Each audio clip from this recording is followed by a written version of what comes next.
नमस्कार, आप देख रहे हैं नाउ। मैं हूं आपके साथ प्रियंका मिश्रा। आज की रात बिहार की राजनीति की सबसे निर्णायक रात है, कयामत की रात है। वोटिंग खत्म हो चुकी है, एग्जिट पोल सामने है, पार्टियां अपने अपने कैंप में रणनीति बना रही है। आज की रात इतनी अहम रात है कि उम्मीदवारों को करवट बदल कर रात बितानी पड़ेगी। कल यानी 14 नवंबर की सुबह बिहार की किस्मत लिखी जाएगी।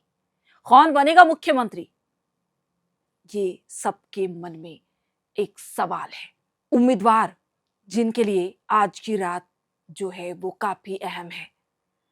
आज की रात अंतिम, आज की रात भारी। उम्मीद के साथ, एक नई सुबह की उम्मीद के साथ आज की रात गुजरेगी। किस तरह से हमारे बैलेट पेपर रखे गए हैं, किस तरह से वोटिंग जो हुआ है, हमारा ईवीएम वो सुरक्षित है कि नहीं, उसके साथ कोई धांधली तो नहीं हो रहा। ये तमाम चीजें मन में समेटे उम्मीदवार आज की रात बिताएंगे और कल की सुबह बिहार के लिए, उन उम्मीदवारों के लिए एक नई सुबह होगी, उम्मीद की सुबह होगी। बिहार में मुख्यमंत्री बनेगा कौन, ये सवालों के घेरे में है। सबके मन में है, कयास लगाए जा रहे हैं, दावे किए जा रहे हैं, वादे किए जा रहे हैं, लेकिन वो तो पिटारों में बंद है कि मुख्यमंत्री कौन होगा, किसकी बढ़त होगी, बिहार का कमान कौन संभालेगा। क्या नीतीश कुमार एक बार फिर सत्ता में लौटेंगे या तेजस्वी यादव की अगुवाई में महागठबंधन की वापसी होगी। पूरा बिहार आज इसी इंतजार में है। आज की रात सिर्फ एक चुनावी रात नहीं है, ये रणनीति, सस्पेंस और सियासी गणित की रात है। पटना से लेकर दिल्ली तक हर राजनीतिक दल अलर्ट मोड में है। महागठबंधन के दफ्तर में लगातार बैठकें चल रही हैं। तेजस्वी यादव अपने भरोसेमंद उम्मीदवारों से लगातार जुड़े हुए हैं। वहीं एनडीए कैंप में नीतीश कुमार और बीजेपी की कोर टीम सीटवार रुझान की संभावनाओं पर मंथन कर रही है। हर बूथ, हर ब्लॉक और हर सीट का डेटा खंगाला जा रहा है, क्योंकि बिहार में मुकाबला इस बार कांटे का है। इस बार बिहार में औसतन 67% से अधिक मतदान हुआ है, यानी कि पिछले विधानसभा चुनाव की तुलना में लगभग 10% की बढ़ोतरी। इतना भारी मतदान अपने आप में एक संदेश देता है। ये या तो बदलाव की आहट है या भरोसे की मुहर। महागठबंधन का दावा है जनता बदलाव चाहती है, जबकि एनडीए कह रहा है बिहार ने विकास के लिए फिर डबल इंजन को वोट दिया है।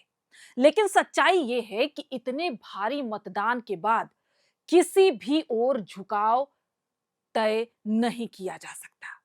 महागठबंधन ने इस चुनाव में 3 मुद्दों पर फोकस किया: रोजगार, शिक्षा और भ्रष्टाचार। तेजस्वी यादव ने अपनी हर रैली में कहा कि बिहार के युवाओं को नौकरी चाहिए, बहाने नहीं चाहिए। उन्होंने बेरोजगारी, महंगाई और बीपीएससी एसएससी घोटाले पर सरकार को घेरा। महिलाओं को लेकर कहा गया कि महिलाएं अब सिर्फ वोट बैंक नहीं है, बदलाव की धुरी हैं। सीमांचल, मगध और भोजपुर बेल्ट में महागठबंधन के कार्यकर्ताओं ने घर घर जाकर संपर्क अभियान चलाया।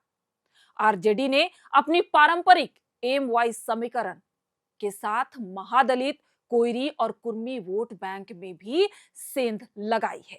वहीं एनडीए यानी नीतीश कुमार और बीजेपी ने पूरे चुनाव को स्थिरता बनाम अस्थिरता के रूप में पेश किया। लगातार जंगल राज को लेकर हमलावर रहे। नीतीश कुमार ने कहा कि बिहार को फिर अशांति में नहीं लौटने देंगे, जो काम हुआ है वो जारी रहना चाहिए। बीजेपी ने प्रधानमंत्री मोदी के नाम और केंद्र सरकार की योजनाओं जैसे प्रधानमंत्री आवास योजना, उज्ज्वला गैस योजना और आयुष्मान भारत योजना को चुनावी एजेंडा बनाया। साथ ही जीविका दीदियों को जिस तरह से आत्मनिर्भर बनाया, उसको मुद्दा बनाया। हालांकि गठबंधन के भीतर सीट बंटवारे और उम्मीदवार चयन पर असंतोष की खबरें भी आई, जिसका असर कुछ सीटों पर दिखाई पड़ेगा। अब बात करते हैं एग्जिट पोल्स की। लगभग सभी सर्वेक्षणों में बिहार में कड़ा मुकाबला बताया जा रहा है। सर्वे के रिपोर्ट्स कह रहे हैं, कोई जो एग्जैक्ट आंकड़ा है वो नहीं दिखा रहा। कुछ एग्जिट पोल में महागठबंधन को मामूली बढ़त तो कुछ में एनडीए को बढ़त दिखाई गई। लेकिन एक बात हर सर्वे में समान है। लड़ाई बराबरी की है, कांटे की टक्कर है। 50 से अधिक सीटें ऐसी हैं जहां जीत हार का फासला 1000-2000 वोटों में सिमट जाएगा। यानी हर वोट की अहमियत कल सुबह साबित होगी, एक एक वोट की कीमत। इस बार जनता ने जाति से ऊपर उठकर वोट किया है। ग्रामीण इलाकों में किसानों और मजदूरों ने महंगाई, रोजगार और शिक्षा को सबसे बड़ा मुद्दा माना।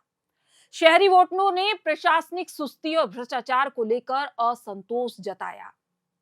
महिलाओं की भागीदारी इस बार रिकॉर्ड स्तर पर रही। कई जगह पर पुरुषों से भी अत्यधिक मतदान महिलाओं ने किया। इसका असर सीधे तौर पर सीटों के नतीजों में दिख सकता है। इस चुनाव में पहली बार डिजिटल इलेक्शन कैंपेन ने बड़ा असर डाला है। युवा मतदाता सोशल मीडिया पर सबसे ज्यादा सक्रिय रहे। ट्विटर, इंस्टाग्राम और यूट्यूब पर रोज हजारों पोस्ट और वीडियो बिहार की राजनीति पर बनाए गए, ब्लॉग्स बनाए गए। तेजस्वी यादव और बीजेपी दोनों ने युवाओं तक पहुंचने के लिए ऑनलाइन प्रचार का इस्तेमाल किया, उन युवाओं को अपने एजेंडे में शामिल किया। लेकिन युवाओं में सबसे बड़ा मुद्दा रहा नौकरी और परीक्षा प्रणाली में पारदर्शिता। इस वक्त दोनों पक्षों के कैंप में सन्नाटा पसरा है और रणनीति भी चल रही है। एक एक मतगणना केंद्र की तैयारी की जा चुकी है। उम्मीदवारों ने अपने काउंटिंग एजेंट्स भी नियुक्त कर दिए हैं। कड़ी निगरानी रखी जा रही है ईवीएम पर। हर दल अपने आईटी सेल और डेटा एनालिस्ट्स को तैयार करके रखे हुए हैं, क्योंकि कल सुबह से ही हर रुझान पर नजर रखी जाएगी। हर सीट पर बढ़त या पिछड़ने की कहानी बदल सकती है। कल सुबह 8 बजे से मतगणना शुरू होगी। पहले डाक मतपत्रों की गिनती होगी, फिर ईवीएम खोलेगी, किस्मत का पिटारा खुलेगा। पहले 2 घंटों में शुरुआती रुझान आएंगे और दोपहर तक तस्वीर काफी हद तक साफ हो जाएगी कि बिहार में किसकी बढ़त हो रही है। राजनीतिक गलियारों में पहले से ही हलचल है। हर चैनल, हर न्यूज रूम और हर पार्टी का वॉर रूम तैयार हो गया है। बिहार अब सिर्फ सत्ता नहीं चुन रहा, बल्कि अपने भविष्य की दिशा तय कर रहा है कि बिहार किस दिशा में जाएगा। क्या जनता फिर सुशासन पर भरोसा करेगी, या इस बार रोजगार और बदलाव के नाम पर सत्ता बदल दी जाएगी? जो भी हो, इतना तय है कि 2025 का चुनाव बिहार की राजनीति का टर्निंग पॉइंट साबित होगा, क्योंकि ये लड़ाई अब सत्ता बनाम विरोध की नहीं है, बल्कि विकास बनाम जनादेश की है। कल सुबह से हम आपको हर अपडेट देंगे, क्योंकि हर रुझान, हर नतीजा, हर विश्लेषण सबसे सटीक आपको हमारे चैनल एयर नाउ पर देखने को मिलेगा, जहां सुबह 8 बजे से ही हम आपको ये बताएंगे कि जैसे ही मतपत्र खोले गए हैं उसमें किसको बढ़त मिलती हुई नजर आ रही है। तो कल सुबह 8 बजे से आप एयर नाउ के साथ बने रहें।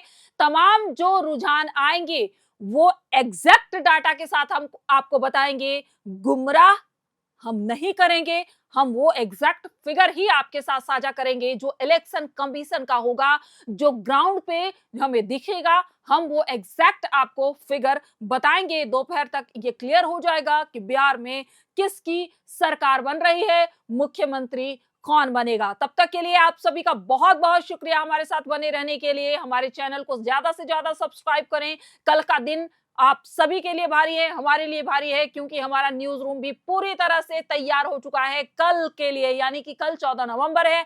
14 नवंबर को ही बिहार की किस्मत लिखी जाएगी। बिहार एक नई सुबह के साथ तैयार होगा और हम भी तैयार हैं बिहार में किसकी सरकार बनेगी ये बताने के लिए। तो हमारे साथ जुड़े रहिए। आप सभी का बहुत बहुत शुक्रिया।